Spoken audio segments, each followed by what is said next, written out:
Hello guys, क्या चाल है आप सबके। उम्मीद करता हूँ सब कुशल मंगल होगा।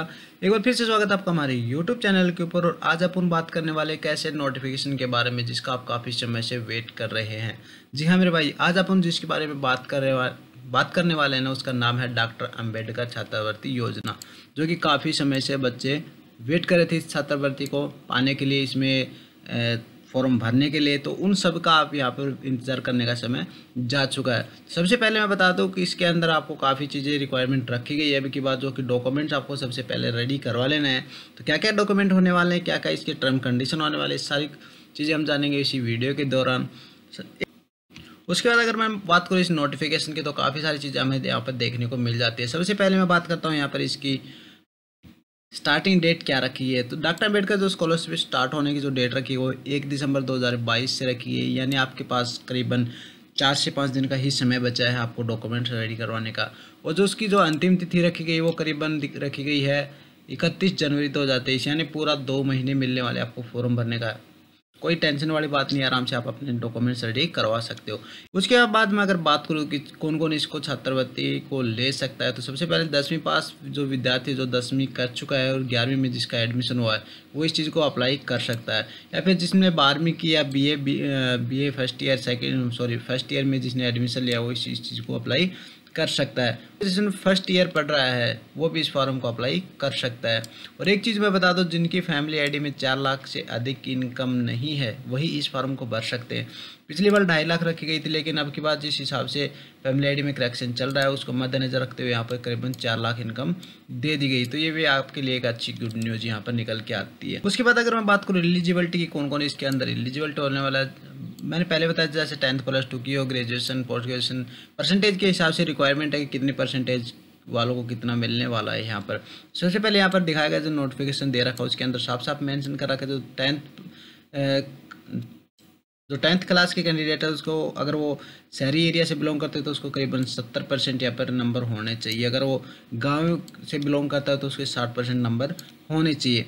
फर्स्ट ईयर में उसका अगर एडमिशन लेना तो उसको यहाँ पर आप देख रहे हो स्कॉलरशिप के तौर पर उसको 8,000 रुपये उसके अकाउंट में मिलने वाले हैं। उसी प्रकार अगर +2 के पास +2 पास कैंडिडेट है तो शहरी है तो उसके पास 75%, और अगर गांव से है तो करीबन 70% उसके +2 के अंदर मार्क होने चाहिए। जो स्कॉलरशिप मिलने वाली है करीबन 8 से 10,000 यहाँ पर मिलने वाली है। उसी प्रकार ग्रेजुएशन का है, ग्रेजुएशन में अगर शहरी है तो 65% होना चाहिए, अगर गांव से है तो 60% यहाँ पर होना अनिवार्य है। उसको यहाँ पर जो स्कॉलरशिप मिलने वाली है 9 से 12,000 रुपये के बीच में मिलने वाली है।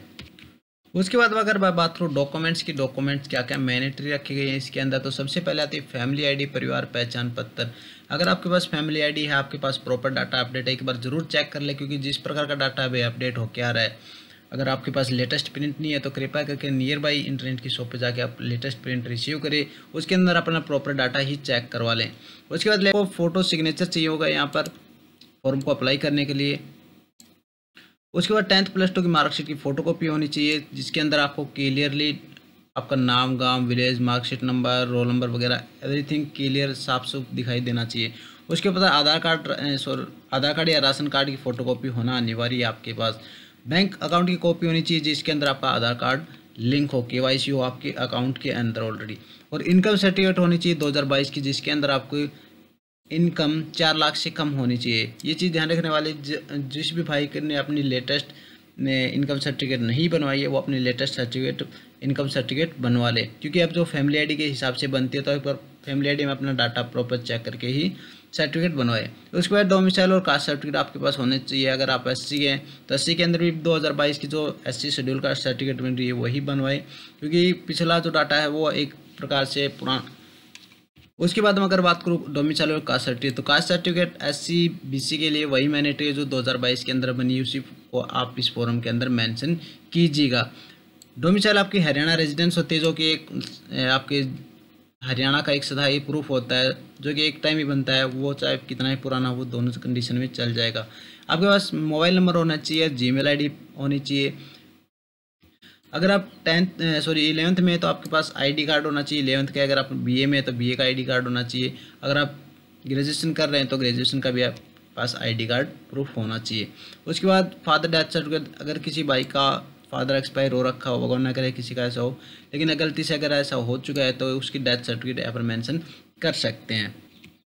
तो आज का जो अपना वीडियो था वो इतना ही था। उम्मीद करता हूँ आपको वीडियो अच्छा लगा होगा। शेयर जरूर करें वीडियो को अगर अच्छा लगा हो तो।